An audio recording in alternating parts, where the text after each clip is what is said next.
At the core of Ram Dass's message is the understanding that suffering is an inherent part of the human experience. Rather than avoiding or denying our pain, he encourages us to become instruments of our suffering. This means fully acknowledging and embracing our pain, allowing it to become a teacher and guide on our spiritual journey. In doing so, we begin to transform our suffering into a source of deep wisdom and compassion.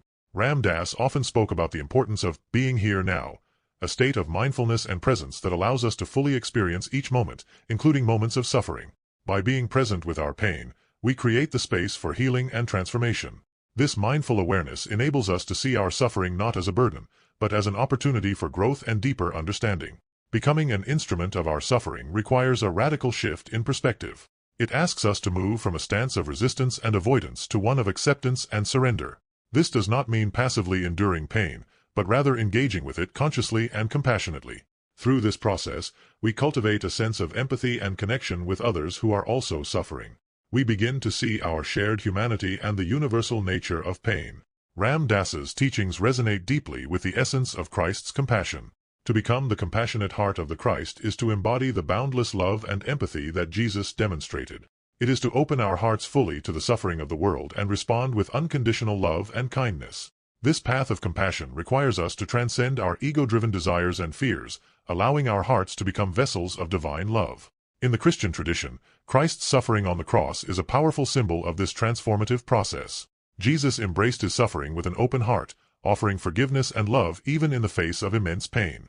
This act of profound compassion serves as a guiding light for us all. By embracing our suffering and transforming it through love, we too can become beacons of compassion and healing in the world.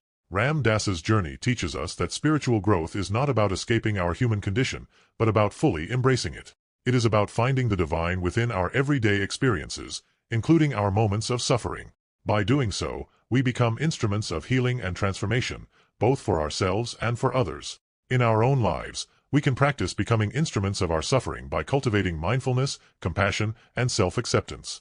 We can learn to hold our pain with tenderness and care, allowing it to soften our hearts and open us to the suffering of others. This practice not only heals our own wounds but also creates a ripple effect of compassion and kindness in the world. As we embody the compassionate heart of the Christ, we become agents of change and healing. We contribute to the collective transformation of humanity, fostering a world where love and empathy prevail over fear and division. Ram Dass's teachings remind us that this journey begins within, by turning towards our own suffering with an open heart and a willingness to transform. In conclusion, Ram Dass's wisdom offers us a profound roadmap for navigating the complexities of human suffering and transforming it into a source of compassion and healing. By becoming instruments of our suffering and embodying the compassionate heart of the Christ, we can create a more loving and empathetic world. Let us embrace this journey with courage and an open heart, knowing that in our suffering lies the seed of our greatest potential for love and transformation. Thank you for joining me, and if you have any questions or insights to share, I'd be delighted to hear them. Nathaniel.